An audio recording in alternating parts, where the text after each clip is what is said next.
Et maintenant, on passe à notre TTO de la semaine.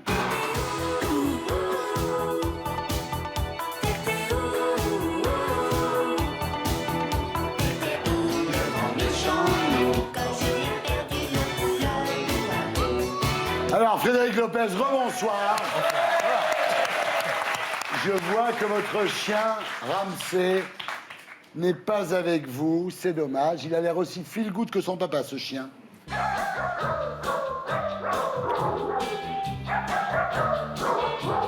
Ça lui plairait, vous croyez?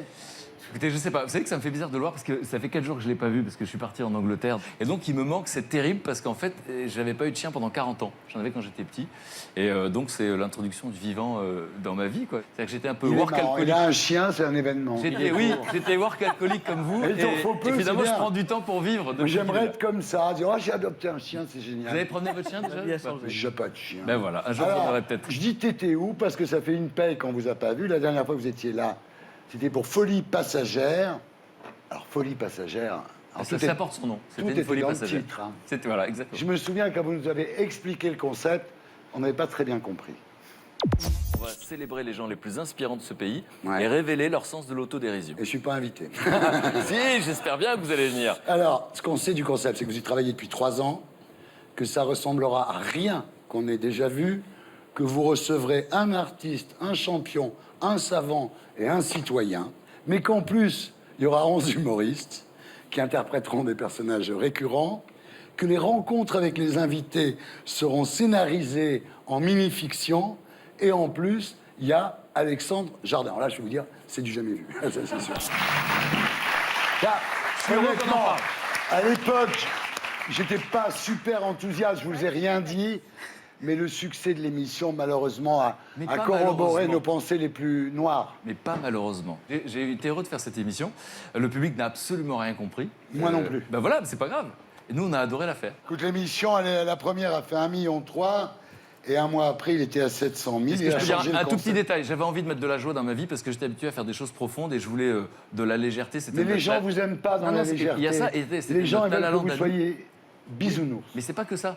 C'était bisounours. Mais c'est qu'il y a eu les attentats dès la deuxième.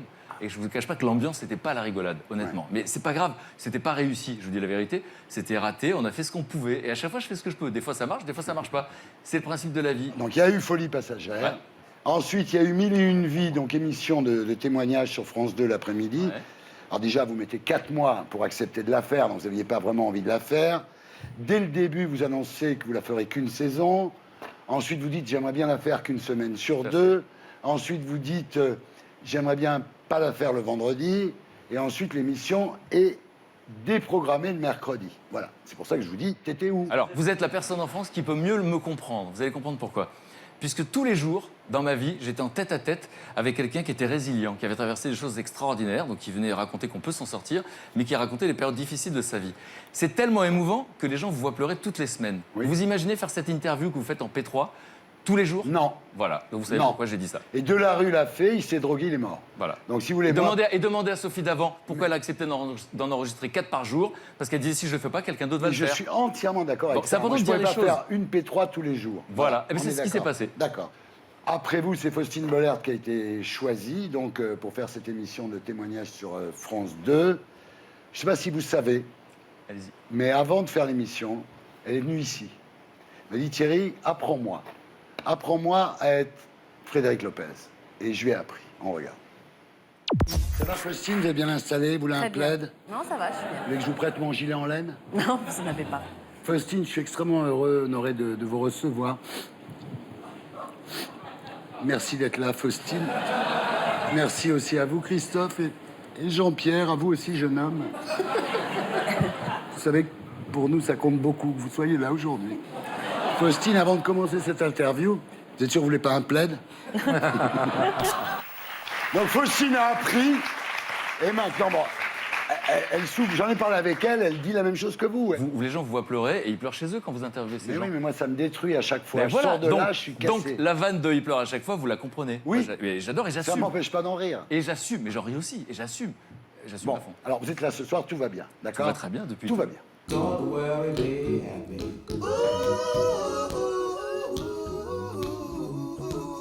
Don't worry.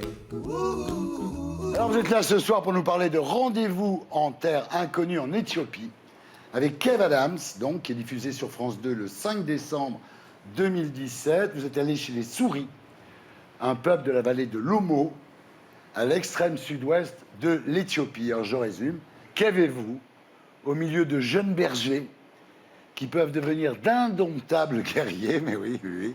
Et on va voir quelques photos et quelques textes qui sont issus du dossier de presse. Alors, première nuit, donc sur place, un sac de couchage par personne, mais une seule peau de bête au sol pour deux. Kev est en panique et son visage préfigure ce que nous apprendrons au petit matin. Il a pleuré durant la nuit. Le sentiment que tout est trop dur pour lui et qu'il n'est pas fait pour ça. Vous avez fait pleurer Kev Adams? Non, c'est pas moi. Il a pleuré tout seul. Il était... Il avait oublié sa Nintendo DS. Je comprenais pas qu'il soit mal à l'aise. Je comprenais pas qu'il pleure. Je me disais, bon, on a fait une erreur, c'est une erreur de casting, c'est pas son truc, c'est pas pour lui.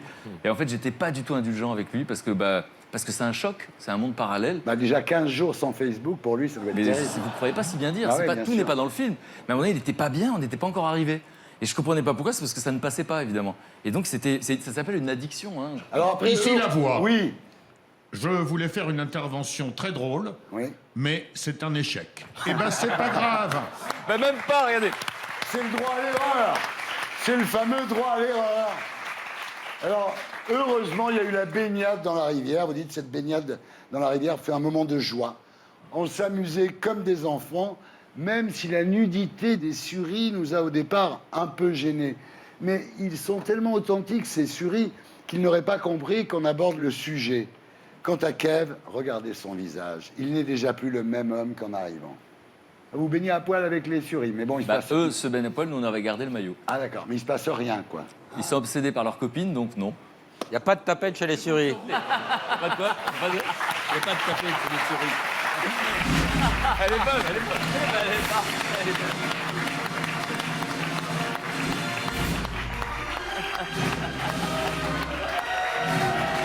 Excellente. Bravo. Là, je dois dire Il faut qu'elle que te monte au cerveau. il est celle-là. indépassable, pas ce de gars-là. tapette pour les Il n'y a souris. pas de tapette chez les suris.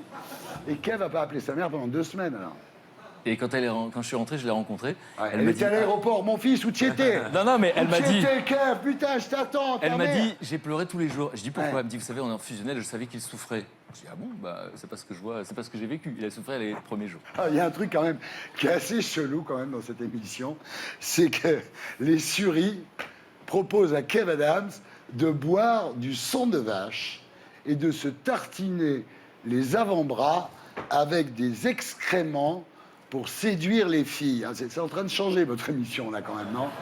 Ça Je tourne vous laisse mal. faire la là. vanne, vous savez que je suis fan de vous. Donc je laisse faire la vanne, c'est sorti du contexte. Venez voir le film. Ouais. Ce sont des êtres humains sur cette planète pendant que nous on Oui, dit. ça on le sait, oui, D'accord. merci, oui. Non, mais Oui. pendant qu'on nous dit nos petites babioles, eux pendant ce temps-là ils gardent des vaches. Et la Oui. seule alimentation qu'ils ont, c'est du lait des vaches et le sang des vaches. Voilà. Donc Voilà. c'est comme ça, c'est leur vie. Ils Il n'y se a pas de jugement. tartinent avec des excréments. Et ils se tartinent pas avec les excréments, c'est qu'ils expliquent qu'il y a des rituels, etc. Et à un moment donné, ils ont une relation particulière avec les vaches. Et comme il m'a donné une vache, il fallait que je fasse un truc comme ça. Qu'est-ce que vous allez chercher? Alors chez je vais les chercher suris? là-bas. Moi je suis dans un monde qui est le même que le vôtre. Je vais pas vous le décrire, il est tous les jours sur tous les écrans. Je dois avouer que comme lui, j'ai éteint la télévision depuis 1998 et surtout les informations parce que je venais d'LCI, la chaîne info, et j'avais découvert que c'était une drogue dure. Dès que je regardais les informations, j'étais triste.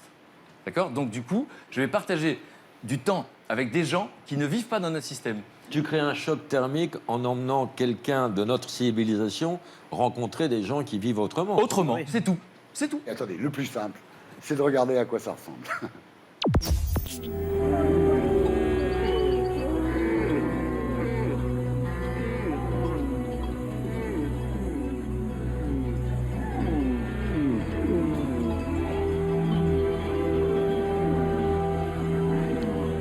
Sunday dawn.